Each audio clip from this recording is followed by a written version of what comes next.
What is up, everyone? And I know I'm incredibly late to the party, but I figured I would also talk about the Yu-Gi-Oh! TCG Banlist updates.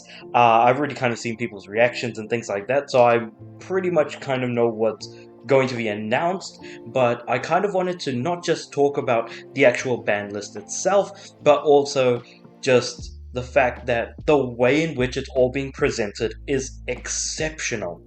It's clear that they're having a lot of fun over at Konami, like coming up with these skits, these ideas, and presenting it, especially in a live setting, like, for example, after the final of YCS Houston, for example. So, just in case if you're not a Yu-Gi-Oh player, just to kind of give you an idea, YCS is the Yu-Gi-Oh Championship Series, which is basically a Yu-Gi-Oh competitive tournament. And so at these tournaments, they have started announcing changes to cards that are either banned, limited, or semi-limited in the format of Yu-Gi-Oh! So basically, you can have a maximum of 3 copies per card in your deck.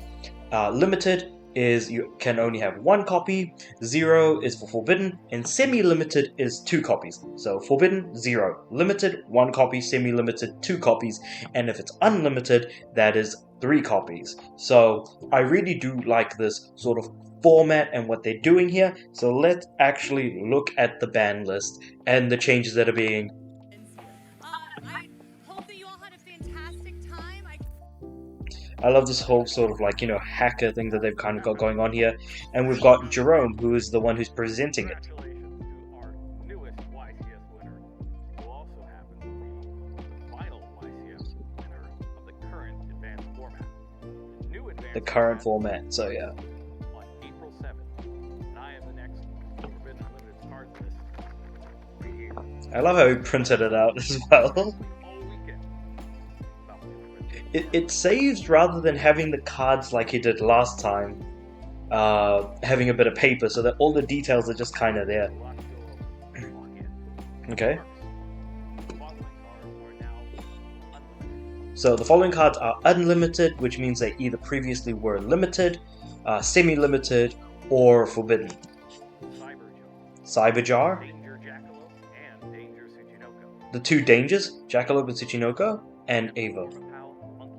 Monkey board. Now, couple of things to note here is Cyberjar is not going to make any impact on the not make any impact whatsoever. Yu-Gi-Oh is too fast, and Cyberjar could easily be negated without really even trying.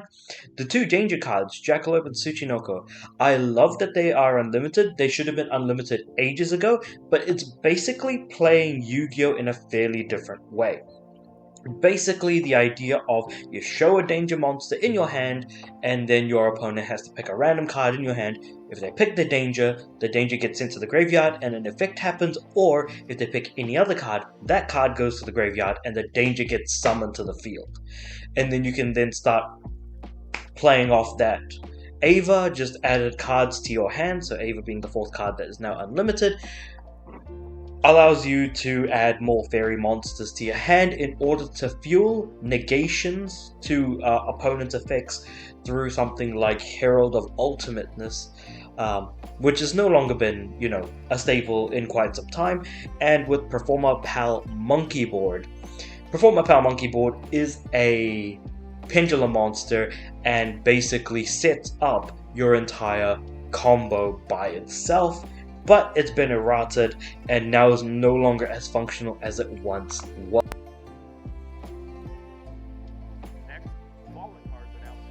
So the next semi-limit. Let's start with the cards moving from limited. From limited. Black Dragon Collapse Serpent and White Dragon Wyverburst. 2 dragons and a Morphing Jar. Unchained Soul of Shavara. Unchained Soul, love it. And Snake Eye Poplar. Snake Eyes. Were previously unlimited, and they are X-Rizio. Okay, people are high for that. Sword Rising. Malice P. Dormouse. Malice P. White Rabbit. And Malice Underground. Okay, so this is one of the things I really like about this ban list. While I know there are a lot of people out there who are not fans of semi-limited, of having this really weird difference between having 0 copies, 1 copy, or having 3 copies, but having 2 copies of a card is this weird middle ground. And so what I feel like they're doing with the TCG is that they are in fact trying to change things up by doing it the Master Duel way. So for those of you guys that don't know, Master Duel is another version of Yu-Gi-Oh! That you can play on... It's basically a digital version of Yu-Gi-Oh! But it uses a completely different ban list altogether, because it has different cards available, and of course, there are some cards that are available in Master Duel that aren't available in the TCG, as we're looking at here. TCG being, of course, the English version of Yu-Gi-Oh! And OCG being the Japanese version, or the Asian territory, I should say. Basically taking some of the best cards in the format and limiting them ever so slightly for consistency reasons, and seeing how the format changes after these minor adjustments. Because while you're hurting the performance of a deck, you're not outright killing it, which means that the deck is still very much playable. However, it's going to have to jump through a few hoops to be as good as it once was. This is specifically shown in cards like X Ryzeal, Ice Ryzeal, Sword Ryzeal. This basically hits the Ryzeal starters, because X Ryzeal is the starter. X and Ice are both the main starters for the entire Ryzeal deck. Though I suppose you could go with Sword as well. So basically, you are less likely to start with the card that you need in your hand.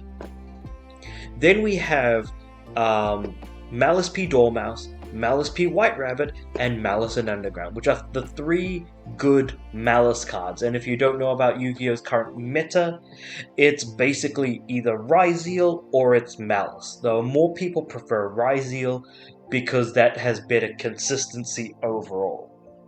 Now, Morphing Jar, don't expect anything from that. Black Dragon, Collar Serpent, and White Dragon Wyvern Burster, that's basically just a return to what we would expect to see with Dragon Link. Basically, I feel like Dragon Piles are going to be more in contention now than ever before, or at least not in the past year at least. So that's tackling those cards. I've talked about Ryzeal, I've talked about Malice. Morphing Jar's not going to do anything. And then we have Snake Eye, Ash, and Poplar.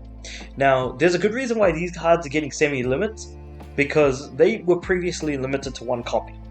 So basically you are giving Snake Eyes some more power, but we're taking away something absolutely major from them, and we're going to see that in the limits. But I guess this kind of makes sense. Basically, you don't want Snake Eye to die completely, so if you do want it to be prevalent even just a little bit, this would be the way to do it. Unchained Soul of Sharvara. I feel like this Unchained should just go back to the way it was. Sharvara is one of the main cards to get the Unchained combo going, so I don't see any reason why it should have been hit at all, because Unchained hasn't really been in meta contention for quite some time.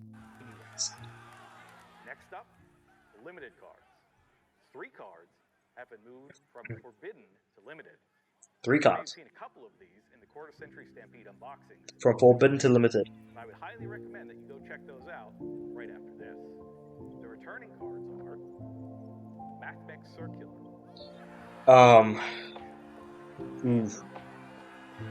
Masterpiece. Draco Slave. The rest of the newly limited cards were previously unlimited. And they are Unlimited to Limited. Distilled Druid Swarm, Ryzeal Detonator, Bonfire, Crossout Designator, Triple Tactics Talent, and Dimension Shifter. Oh, there's so much to talk about here. Oh my god. Okay, this is a huge limited list. Let's talk firstly about Bonfire. Basically, this is what I was talking about. Snake Eye, Ash, and Poplar. Basically, Ash and Poplar are both starters and main combo pieces for the Snake Eye deck, but all of it means nothing if you can't draw your Bonfire, because you can basically Bonfire to search Ash, you can Bonfire to search Poplar, but now you're going from 3 copies of Bonfire in your deck to 1. You are almost completely killing the viability of Snake Eye, but the thing is, you can still use a small Snake Eye package if you really wanted to. It's not completely dead, it's just not competitively viable anymore with the limit of Bonfire. But it's about time they did it, because if reinforcements of the army is going to be permanently limited, Bonfire will likely share that same spot as well. Basically, Bonfire allows you to search out any level 4 or lower Pyro monster from your deck, and funnily enough, all Snake Eye cards fall under that category. So let's actually take it from the top. Bestial Druiswarm. Basically, this is currently the best Bestial to play. Before it was Magnamut, but that was only because of the mirror with crap. What's it called? Telements. Now Druiswarm is a really good Bestial because of its effects with banishing. So it's basically like a really good card at the moment. Who knows for how much longer? Dimension Shifter, I'm going to talk about that last, because that's a very interesting one. Masterpiece of True Draco Slaying King. This card, I'm pretty sure in the next list, is just going to become unlimited, because as we currently see in Master Duel, there is no reason to be playing Masterpiece, because it's not as big or as broken as it once was initially. Being able to set other True Draco spells and traps, or floodgates, or whatever have you, you know what I mean? Mathmech Circular is an interesting one. Basically, this is all about Cyber's pile decks. Mathmech Circular. Circular is basically a do-it-everything card. It is a starter and extender. It does a lot of different things. So it going only to 1 copy is interesting, but I don't think at 1 copy it would be playable, if I'm being honest. But maybe it could be quite splashable in Cyber decks. Ryziel Detonator. This is so both Ryziel Detonator and Bonfire are both hits to Ryziel.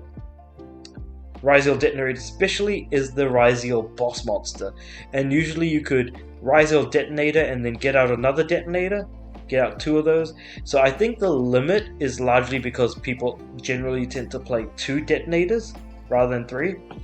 So having it at 1 would be interesting to see how that changes the strategy of Ryziel as a whole. Again, it hurts the deck, but it doesn't outright kill it, so it's still viable as a small package. The return of Brilliant Fusion is largely due to the fact that it was used with Gem Knight FTK in mind, but I don't think that's actually viable anymore, so it's basically okay to bring back at least 1 copy, and possibly searchable through a card like Left Arm Offering. Crossout Designated, going from 3 to 1. Very good. I'm very happy about this, because it's an extremely annoying card.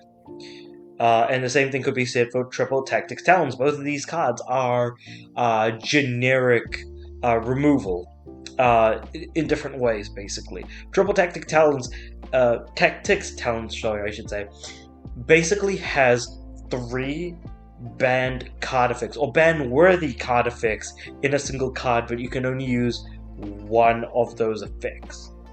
So it being limited, very nice to see. It is an annoying card and has been meta-relevant for quite some time. Now, talking about Dimension Shifter, the main card that we're seeing here. Basically, if you have no cards in your graveyard, you can send this card from your hand to the graveyard, and any card sent to the graveyard is going to be banished instead, completely locking both players out of the graveyard. But the problem is, you need to draw Dimension Shifter immediately in your opening hand. If you do not draw this card in your opening hand, you're doomed. Basically is what I'm trying to say. Because you'll have cards in the graveyard and therefore cannot activate his effect. And with only having 1 copy instead of 3 copies available, you are significantly to draw. Finally, there are 4 newly forbidden cards. 3 more. sorry, 4 newly forbidden cards. Nice. So, bit of a quick break here, I think. Nightmare Griffin. Link Decoder. Abyss. Oh yeah, Abyss Dweller is a huge one. Bahamut Shark. So, a few things here. Is You'll be able to find the complete. and this is the complete list right here. So, man, okay, where to start? Nightmare Griffin allows you to be able to search out and set floodgates from your deck. Basically, floodgates are cards that stop you from being able to play the game, or just outright shut things out. So, say for example, Dimension Shifter, going to one Dimension Shifter is a floodgate because it's stopping your opponent from being able to make use of the graveyard. That doesn't stop them from being able to use those effects to send those cards to the graveyard. The problem largely just is the fact that anything that gets into a graveyard gets sent out of play instead. So it's good to see Nightmare Griffin kind of being able to, not be that much of a menace. Link Decoder, this is also in regards to not Rise. This is actually for Malice. So this is actually a Malice hit, for those of you guys that don't know. Bahamut Shark? Yep, this is basically a, I was about to say Amazonas, no, it's the Atlantean hit. Basically because Atlantean cards are making use of a lot of shark cards at the moment, and Bahamut Shark is one of those cards that facilitates some pretty insane plays, but the main target here is Abyss Dweller. So to kind of give you an idea, Abyss Dweller is a card that basically stops your opponent from being able to activate effects in the graveyard. Similar to like how you can't send cards in and out of the graveyard with Necro Valley, or if you send cards to the graveyard, it gets sent out of play with something like Dimension Shifter. With Abyss Dweller specifically, if you try to activate an effect in your graveyard, it will not work. But the thing is that most cards generally tend to require that card remains on the field for its effect to be resolved. The thing about Abyss Dweller is it doesn't. Say for example, if someone pops down an Abyss Dweller, activates his effect, and no one can use the graveyard for a whole turn, if you somehow manage to destroy the Abyss Dweller, the effect of not being able to use cards in the graveyard remains until the end of that turn. So if your opponent Abyss Dwellers you destroy the Abyss Dweller, the effect is still active. That is what we call a lingering effect. And I do not think in Yu-Gi-Oh! We should have lingering effects. Lingering effects definitely hurt the game as a whole, and I am not a fan of it at all. But basically, those were the hits to the Yu-Gi-Oh! TCG ban list. Some good hits to see, but also the presentation style of everything I am very happy about and I am a fan of. I do like what they're doing with the skits, and also the basically the way in which they're handling the semi-limit list by way of slowly hitting things and then seeing how it affects the whole meta, but then also being able to make slight adjustments the next time it happens. That being said, it looks like they seem to be doing these ban lists every 4 months now, from what it seems like, because the last one was at the beginning of December, and now this is one as at the beginning of April. But I'm curious to hear what you guys have to say about this, so let me know in the comments below. Like the video if you liked it, subscribe to the channel. I'm aiming for 500 subs by the end of the year. And by listening and watching till the end of the video, that is the best thing that you could have possibly done. So I definitely appreciate that. So with all that being said, I do upload every day, so I'll see you guys tomorrow.